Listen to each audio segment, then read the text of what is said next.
uma alegria estar aqui com todos novamente, com vocês, através do MAP.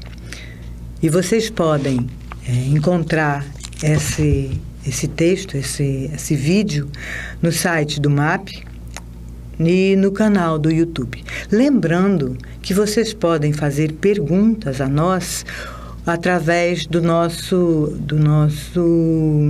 site. Vocês podem encontrar o e-mail do MAP e fazer perguntas para nós do que vocês quiserem.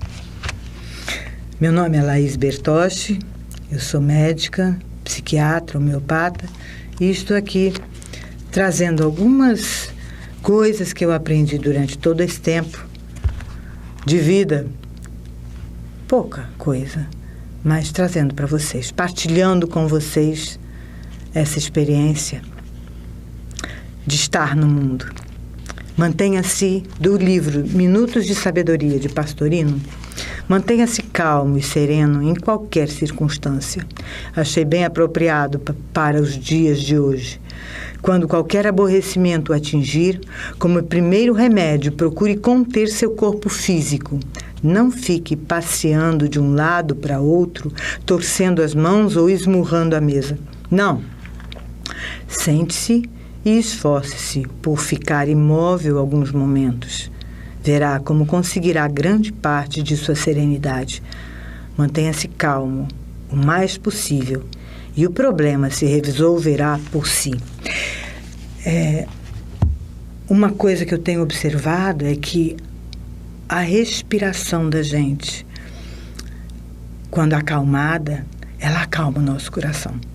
Então, se você estiver muito nervoso, primeira coisa, molha a testa, molha essa região do rosto, molha a nuca, senta e respira com calma.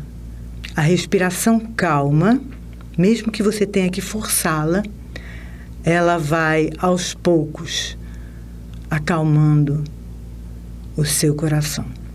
A ansiedade vem do coração, já diz Yogananda. Acalma o seu coração, acalmando a sua respiração. A gente pode contar 1, 2, 3, inspirando, 4, para um pouco, prende a respiração e solta. No mesmo tempo. Prende sem respirar, com o pulmão vazio, depois inspira novamente, prende e depois solta novamente. Isso acalma, com certeza, todos nós. E, se necessário, se afasta um pouquinho daquela confusão, porque muitas vezes as situações que vivemos são as oportunidades que nós temos de fazer diferente, de desenvolver a calma, a paciência tão necessária para que a gente possa encontrar Deus dentro da gente. Falando nisso, falando de situações difíceis, eu me lembro que, às vezes, a família é centro de bastante dificuldade. E como é que a gente vem aqui para a Terra? Como que a gente escolhe essas pessoas que vêm conosco? Queridos, na maior parte das vezes, as famílias, elas já são famílias espirituais. Nós já conhecemos essas pessoas de uma forma boa, com amor, com afeto profundo, ou até com dificuldades. Mas vejam, nós não temos dificuldade com quem nos é totalmente indiferente. As nossas dificuldades existirão com as pessoas que um dia, por exemplo, confiamos, ou com quem tivemos uma relação mais estreita, com quem tivemos uma relação de afeto de alguma forma, ou de contato maior. E por isso, elas têm o poder de muitas vezes nos tirar do sério. Lembrando que se o outro nos tira do sério, nós somos responsáveis, porque mordemos a isca.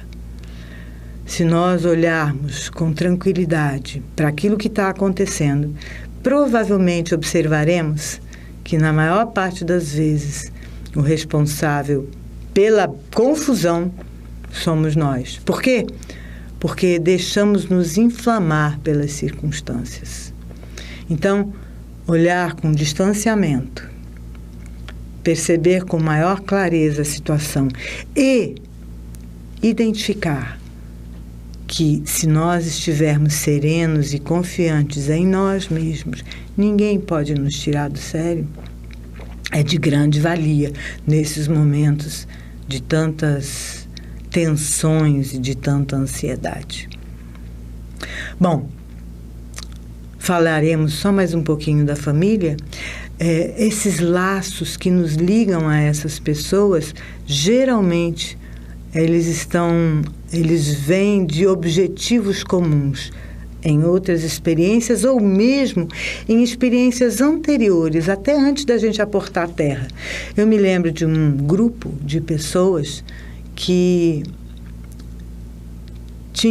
estava sob orientação de um ser muito evoluído. E chegou o momento, eles tinham feito todo o desenvolvimento deles num outro planeta, chegou o momento de vir para a Terra. Porque, como disse o mestre, há muitas moradas na casa de meu pai. Estava na hora de desenvolver as atividades e as tarefas e o aprendizado que a Terra poderia fornecer. E o mestre teria que vir e avisou os seus discípulos e aqueles que estavam com ele: olha, eu vou voltar, quem quiser vir. E essas pessoas amavam tanto esse mestre, tanto, que independente do que pudesse acontecer, elas disseram, na sua maioria, sim, claro que eu vou. Como dizem que aconteceu com Judas. Diz que Judas amava tanto o mestre Jesus, que ele disse: Senhor, tu vais à terra, eu tenho que ir contigo. Mas, amigo, disse o mestre a Judas, talvez o papel que te caiba, o personagem que vais desempenhar, não seja muito do seu agrado. Senhor, não me importa, desde que eu esteja contigo. Eu irei e farei aquilo que for necessário, o papel que eu tiver que desempenhar, eu realizarei. E, ao final, ele percebe, porque, uma vez imerso na carne, no mundo físico, a nossa mente se estreita, a nossa percepção fica limitada e talvez a gente não tivesse algumas atitudes no mundo físico se soubéssemos do que sabemos no mundo espiritual. Mas aqui nós somos colocados à prova do nosso real entendimento, da nossa real compreensão, do nosso real amor. Não que Judas não amasse o mestre, o amava muito, mas ele não imaginava que as coisas se desenrolariam do jeito que aconteceram. Mas não importa, estava escrito que assim seria e ele veio desempenhar esse papel. E dizem que quando o mestre, assim que ele ressuscita, ele vai justamente às regiões infernais buscar o seu amigo. Enfim, e assim nós somos, quando amamos as pessoas que fazem parte dessa grande família espiritual e elas vêm aqui à Terra conosco, mesmo que erremos e mesmo que elas errem, esses laços de amor, de afeto, nos fazem buscá-las, onde quer que estejam, e caminhar com elas. A gente já viu muito isso, pessoas que tornam a vida de outras tão difícil, mas que, por amor, são amparadas até o grande final, até que elas compreendem e elas podem voltar a ser quem são. E aí me lembra a história da canção. Dizem que tem um povo no Havaí que, quando a criança nasce, as mulheres se reúnem e deixam vir, pouco antes do nascimento, né? Deixam vir a música daquela criança. Intuitivamente vão recebendo essa música. E quando a criança nasce, elas cantam para essa criança a sua música. E depois, a cada momento importante da vida dessa pessoa, dessa criança, elas novamente cantam a sua música. Nas suas iniciações, no seu casamento, quando entra na vida adulta, e assim, sucessivamente. E na hora da morte, também a canção daquela pessoa é cantada. Mas tem um outro momento em que a canção é cantada, quando a pessoa comete um erro, quando comete algo. Eu ia dizer um pecado. Vocês sabem o que é pecado? Pecado é errar o alvo. Quando ela erra o alvo, é a tradução da palavra pecado. Ela também tem a sua canção cantada. Todos se reúnem na tribo, a colocam no centro e cantam para ela a sua canção, para que ela se lembre de novo de quem ela é. A nossa canção, a canção da nossa alma, nos lembra de quem somos. E por isso é que é tão importante a gente ir devagar nos momentos difíceis da nossa vida, como diz Pastorino, sentar, acalmar, lembrar de quem você é, para que os obstáculos daquele momento possam ser vistos com distância. E aí encontrar uma boa forma de ser resolvido. Queridos, lembremos que Deus sabe de nós, cada um de nós. Que os fios de nosso cabelo, de nossa cabeça, fios de cabelo de nossa cabeça estão contados. E que nos momentos mais difíceis nós podemos sempre buscá-lo dentro de nós. E quando nós paramos, nós estamos exatamente fazendo isso.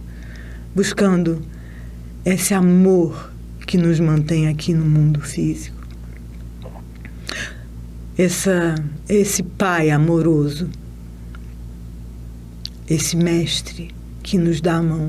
E essa Mãe divina, Mãe Nossa Senhora, que vai buscar seus filhos em todos os lugares, onde quer que ele esteja. E o traz de volta. Por isso, a Legião de Maria é aquela que, chamada para a limpeza dos nossos lares e para resgate daqueles que estão perdidos. E falando em aqueles que estão perdidos, eu gostaria de falar um pouquinho hoje sobre a morte. Quase que fechando, esse aqui será o nosso penúltimo encontro desse ciclo. E eu gostaria que a gente pensasse um pouquinho no sentido da morte. Em primeiro lugar, tudo que nasce morre. E para que a gente nasce? A gente podia não precisar experimentar esse mundo. Podíamos, se não fosse necessário, ficar apenas no mundo espiritual, gozando da vida no mundo espiritual. Afinal de contas, nós pensamos com a mente, que não é física, embora se conecte ao corpo físico. Nós sentimos com o corpo astral, emocional, os dois formando o perispírito, que também não é físico, mas que se conecta com o nosso corpo físico através dos sentidos. Para que precisamos estar aqui? É que essa redução da percepção própria do mundo físico nos faz confirmar a lição que estamos aprendendo. Ela nos traz possibilidades que nós não teríamos no mundo espiritual. Por exemplo, desenvolver a tenacidade, a vontade, a determinação, a coragem, a paciência, o discernimento. No mundo espiritual, embora a gente possa se confundir, mas ali as coisas são mais como são. Construções mentais, ainda, vamos dizer, passíveis de erro. Por quê? Porque nós podemos criar formas de pensamento e essas formas não são reais, como também não serão completamente reais as coisas que criamos aqui. Mas isso é um outro assunto. Mas, quando, por exemplo, eu fico com raiva, eu não consigo enganar no mundo espiritual, no mundo astral, porque o meu perispírito fica todo vermelho, não é? Quando eu fico com ódio, o meu perispírito fica preto e eu emano energia preta de mim. Não tem como enganar, né? Se eu fico com ciúme ou avaro, as cores também do meu perispírito serão, que eu vou expressar, serão escuras, amarronzadas, né? Avermelhadas, amarronzadas. Mas, em compensação, se eu tenho um ato devocional, eu projeto de mim energia fluido, índigo ou azulado, bem claro. Se eu expresso amor, eu vou projetar de mim uma energia rósea. E não há como enganar. Agora, aqui no mundo físico, não. A gente tem como fechar a cara, a gente tem como tecer situações e criar situações imaginando que vai ficar tudo encoberto. Claro que não ficará. Porque você, a sua alma imortal, mesmo que ninguém veja, você sabe. Nada está oculto a você. E como a essência divina está em você, tudo o que você faz, você sabe, e a essência sabe, a alma sabe. E é por isso que muitos de nós temos dificuldade de dormir. Porque nós sabemos dos sofrimentos que causamos, ou das preocupações que temos, ou dos sentimentos mesmo infundados de culpa que trazemos até aqui. Infundados, porque a gente já conversou, e muitas vezes a gente avalia mal uma determinada situação e acaba se sentindo responsável por algo que tem uma responsabilidade parcial. Mas ok. Então, chega o momento em que nós já vivemos tudo o que tínhamos que viver e nosso corpo físico está já perdendo a energia vital, como que uma chama que está no final. Quando a minha avó paterna estava morrendo, eu estava com ela, e aí um ser de luz, um mentor espiritual me chamou e me mostrou.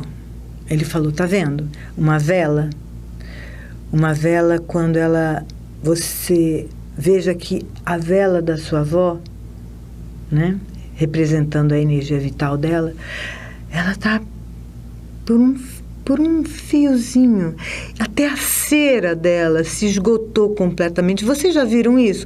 Quando uma vela queima integralmente, não restando nem mesmo cera, nem pavio, nem cera, nem nada.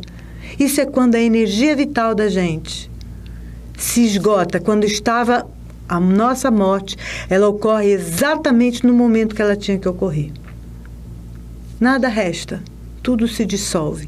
E não há nenhum apego desse espírito, desse personagem, por esse corpo, porque não tem mais laço que prenda esse espírito, esse personagem àquele corpo. Ele simplesmente se dissolve. Essa é a boa morte. E geralmente essa boa morte, ela se anuncia com alguns dias antes, porque a energia vai definhando mesmo, vai acabando e se esgota completamente. Há outras mortes em que você ainda teria mais vida para viver, ainda tem muita energia vital ou um pouco de energia vital, e aí vem a morte. E nesse caso, é muito frequente que nós continuemos ligados àquele corpo.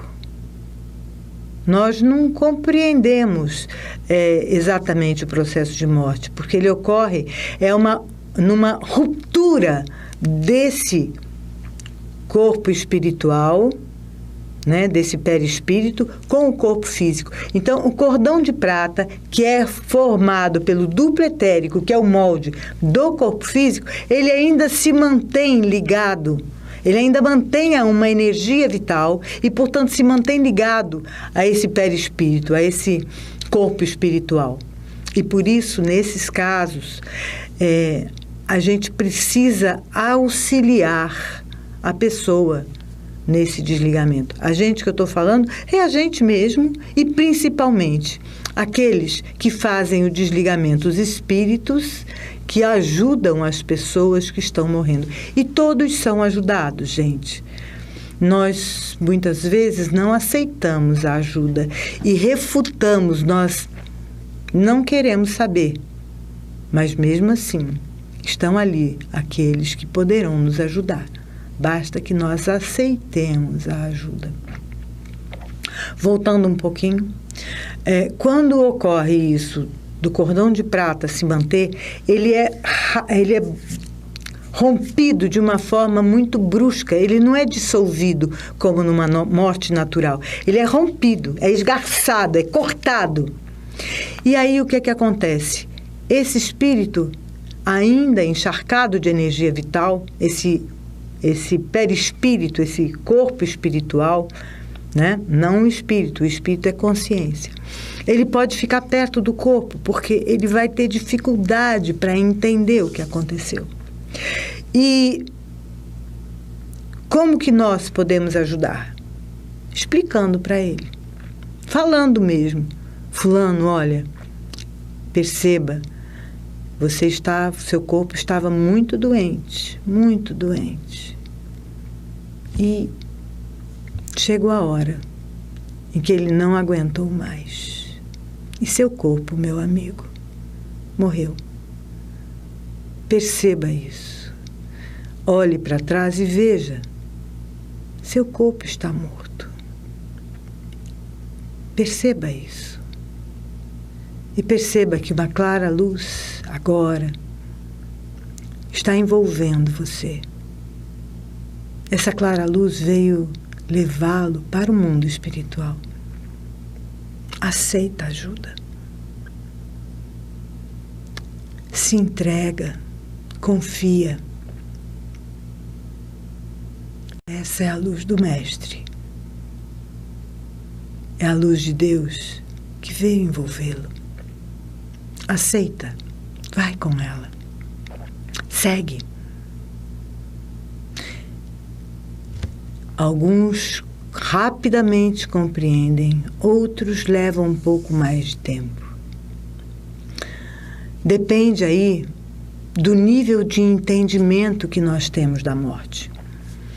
Muitas vezes, quando o entendimento é maior, basta algumas poucas palavras, no caso de mortes violentas ou bruscas, para que a pessoa... Bruscas que eu digo por exemplo, um acidente de carro, não é? A pessoa está doente, foi sedada e ela não percebe, embora não seja uma morte brusca, no sentido de o corpo físico levou um certo tempo para morrer, mas a pessoa, o espírito, o ego encarnado, o personagem não compreendeu essa separação. Então, se a gente falar um pouquinho com ele e ajudá-lo a compreender, ele logo vai perceber e vai seguir para o mundo espiritual quando ele já tem noção de que a vida continua, apesar da morte física. Mas aqui no Ocidente nós temos esse problema. Muitos de nós não queremos nem pensar em morte. Mas ela é inevitável. Ela vai acontecer de qualquer forma. Ela é certa para quem nasce. Tudo que nasce morre. E a essas pessoas, talvez a gente possa ajudá-las conversando mais, relembrando dos últimos momentos dela na Terra, das últimas semanas. Ou, se for um acidente de carro, por exemplo, lembra que você estava no carro, que você foi fazer isso, que você estava sentado em tal lugar? Lembra disso? Então, lembra que houve alguma situação, por exemplo, estava chovendo muito e o carro derrapou?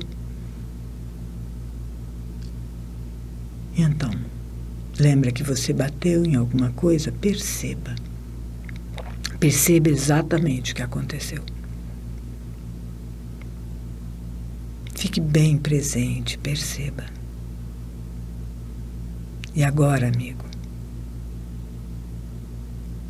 veja o seu corpo, olhe para ele, se distancie e veja exatamente o que aconteceu. E nesse distanciamento, quando a alma imortal pode olhar aquele corpo, ela se dá conta de que aquele coração não bate mais, aquela respiração não acontece e que você, ele, não tem mais nenhum poder sobre o corpo. E assim, pode seguir, é envolvido por essa clara luz que envolve a todos nós, e seguir para o mundo espiritual. Os irmãos espirituais vão cuidar dos nossos amados, com toda certeza. E aí vocês podem me perguntar, mas e aqueles que não compreendem o que aconteceu? Esses primeiro ficam perto do corpo e depois muitos em sofrimento, porque percebem toda a decomposição daquele corpo e é um enorme sofrimento. Ou que é mais, vamos dizer assim, uma medida de higiene, e para alguns pode parecer traumático demais, mas eu vou explicar por quê, da minha posição, que é a cremação. A cremação, ela não deve acontecer menos, num espaço de tempo menor do que 3 dias. Ultimamente, parece que o pessoal tem acelerado isso. Não é bom, porque aquela pessoa que está desencarnando, ela tem que ter tempo para ter todo o desligamento, célula a célula, daquelas pontezinhas de hidrogênio que ficam no núcleo, ok? Que justamente ligam o espírito, o corpo espiritual ao corpo físico. O duplo etérico que faz essa conexão. Então, tem que ser desfeita, ponte a ponte, hidrogênio a hidrogênio, núcleo a núcleo. E aí, na hora em que isso tudo acontece, que dura em torno de... Pode durar algumas horas, mas pode durar até 3 dias ou mais. Mas uma média de 3 dias é bem razoável. Aí sim, o espírito se separou daquele corpo e não vai sofrer a cremação em si. Agora, pensem comigo.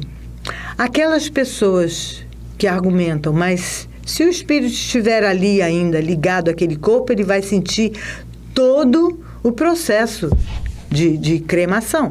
Sim, mas imagina, se ele não estiver, ele começa a sentir toda a decomposição também do corpo. E aí? Qual é melhor? Nenhum dos dois. Você vai explicar para ele antes o que aconteceu com ele. O velório e o enterro servem exatamente para isso. O velório, para você explicar para aquele ser amado, para aquele amigo, para aquele ser que você tem em consideração, o que aconteceu com ele. Fique quieto, ali próximo, orando, pedindo aos bons irmãos, pedindo a Jesus, pedindo à Mãe Divina, que possam estar ali, pedindo ao mentor daquela pessoa que possa estar ali. É claro que eles estão, mas que ele, que morreu, possa perceber a presença deles e possa entender as suas palavras. E por que as suas palavras e não do mestre? Porque você era amigo, porque você era próximo, porque você tem ainda energia vital, você ainda tem corpo físico e, portanto, você é muito mais próximo daquele amigo do que, embora na percepção, do que o mentor dele, por exemplo. Embora o mentor esteja todo o tempo com ele, mas a tua palavra é mais materializada do que o mentor, e por isso você é mais próximo. E é por isso também que nas reuniões mediúnicas se utiliza de médiuns. Um trabalho que poderia ser só realizado pelo mundo espiritual, sim, mas o médium está mais próximo, porque tem corpo físico, daquele que está em sofrimento, do que o mentor dele, do que um anjo da guarda, vamos dizer assim. Ok? Então, é muito mais fácil para ele ouvir você do que, naquele instante, ouvir o mentor. Depois que ele estiver desligado do corpo, vai ficar muito mais fácil ele ouvir o mentor. Mas, no momento, ele ainda está ligado. Ele ainda está nesse momento, nesse processo de transição. E, por isso, é muito mais fácil que você fale com ele. Eu tenho aqui uma outra leiturinha que eu gostaria de falar para vocês, que é sobre isso, mas que talvez possa trazer um fechamento melhor para a gente e uma compreensão maior. É verdade que o ego humano, do livro, gente, Viva Sem Medo, de Paramahansa Yogananda, é um mestre espiritual, e a tarefa dele foi justamente de trazer as semelhanças, os pontos de conexão entre o cristianismo e o hinduísmo. Porque, na verdade, todas as grandes religiões, elas estão trazendo a mesma mensagem de amor, a mesma mensagem de crescimento, a mesma mensagem de paz. Todas elas. Só muda o nome e as regiões nas quais aquele ensinamento floresce com maior facilidade. Por quê? Porque os povos têm pequenas diferenças. E aí, justamente, essas verdades serão vestidas com as roupagens próprias daquela região e de maior entendimento daquele povo. Ok, mas é verdade que o ego humano, entenda, o personagem, ou o espírito com letra minúscula, se encarna apenas uma vez sob determinada forma e personalidade. Cada um de nós encarna uma única vez? Sim, uma única vez, embora o espírito imortal, o espírito com letra maiúscula, o ator, ele construa vários personagens, mas cada um de nós tem uma individualidade. Se não fosse assim, nós seríamos sempre uma continuação daquele que fomos. Não, nós temos uma história própria. É possível, às vezes, um personagem anterior ou outro contaminarem este personagem atual, mas é uma contaminação, ok? E, claro, a gente traz, sim, histórias e grandezas e dificuldades kármicas do passado. Mas porque são questões que o espírito imortal, a alma imortal, o ator, precisa trabalhar para se apropriar mais e mais do mundo físico. São bloqueios da energia. E por isso é que a gente traz essas questões kármicas para serem trabalhadas aqui. Lembrando que o karma não é nem positivo e nem negativo. Ele apenas é da lei de ação e reação. Ok?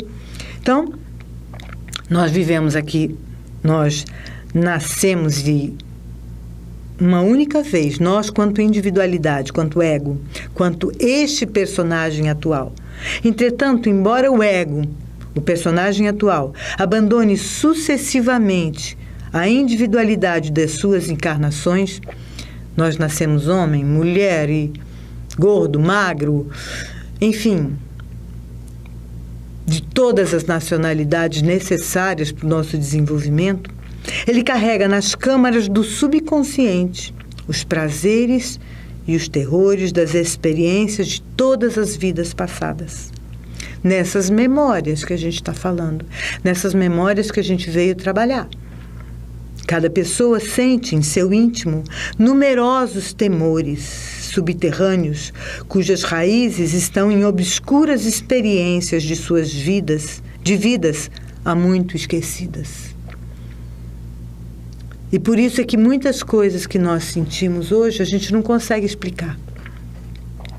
Aqueles que gastam sua estadia na Terra reagindo emocionalmente às incessantes imagens oníricas da vida, porque eles dizem o seguinte, que tudo isso aqui é um cenário construído por Deus para que a gente possa desenvolver, expandir a nossa consciência. Em última análise, para que Ele mesmo possa se tornar presente e consciente em toda a sua criação. Então, aqueles que gastam sua estadia na Terra reagindo emocionalmente às incessantes imagens oníricas da vida, a esses dramas todos, continuam a contemplar turbulentas imagens, continuam a contemplar turbulentas imagens oníricas de morte e novas reencarnações. Enquanto estamos apegados ao bem e ao mal, ao desejo, ou à cobiça, ou à ira, qualquer emoção, qualquer apego nos aprisiona no mundo, seja ele bom ou ruim, fará com que nós nasçamos aqui novamente. Por meio da profunda meditação e da compreensão de quem somos, erradicam-se os espectros de temores inexplicáveis que assolam o homem. Quando a gente começa a conhecer a gente mesmo, a gente começa a perceber e a trabalhar em cima desses sofrimentos que nos aprisionam e nos fazem renascer na Terra.